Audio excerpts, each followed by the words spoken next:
देखिए सबसे पहला क्या होता है, ब्लैक मनी किसे कहते हैं। ब्लैक मनी का मतलब होता है काला धन, मतलब काले रंग का पैसा नहीं होता, ऐसे ही पैसा होता है। जिस पैसे पर आपने टैक्स नहीं दिया है उस पैसे को हम लोग कहते हैं ब्लैक मनी। जनरली आप अगर हिंदुस्तान में है तो आपको 5 लाख के ऊपर ही टैक्स देना है। अगर आप सालाना 5 लाख से कम कमाते हैं तो आपको टैक्स ही नहीं देना है, उसके ऊपर जाएंगे तो आपको टैक्स देना है।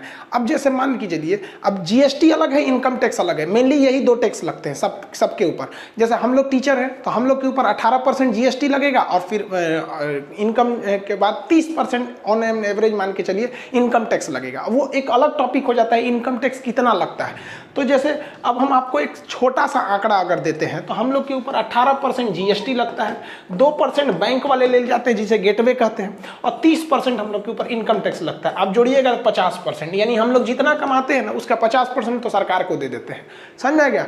अब ये आंकड़ा आपको कैसे लग रहा है, जैसे मान लीजिए कि हम कोई टीचर है या कोई भी आदमी है, मोटा मोटी यही हिसाब से चलता है, वो 1 करोड़ कमा रहा है, तो 1 करोड़ कमा रहा है ना, तो उसमें से 50 लाख रुपया सरकार को दे देगा टैक्स में।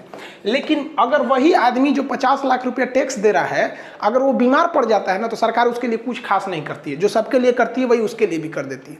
तो आपको ये 50 लाख का आंकड़ा थोड़ा अच्छा नहीं लगता होगा। अब जरा देखिए, जो हम करोड़पति की बात करते हैं, जो बहुत करोड़ों कमाते हैं, अगर वो 10 करोड़ रुपया कमाया तो उसको जीएसटी वगैरह सब ठोक ठाक के उसमें 5 करोड़ रुपया उसका क्या लग जाएगा, टैक्स। अब समझ में आ रहा है कितना भयानक टैक्स देना है। यानी 10 करोड़ कमाओ ना तो मोटा मोटी सरकार को ले जाके दे दो 5 करोड़। अब उस सरकार उसको घोटाला में खर्चा करेगी, कैसे खर्चा करेगी ये नहीं मायने रखता है।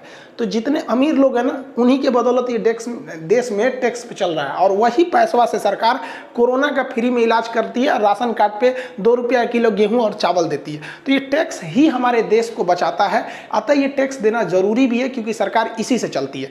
अब मान के चलिए कि कोई बहुत बड़ा होटल का मैनेजर है, रेस्टोरेंट चलाता है, साल भर में 10 करोड़ कमाया, तो गलत ढंग से थोड़ी कमाया भैया, लेकिन उसे अपना आधा लगभग 5 करोड़ रुपए टैक्स देना है, नहीं देगा ना, सीधे 10 करोड़ रख लिया तो उसका पैसा हो जाता है ब्लैक मनी।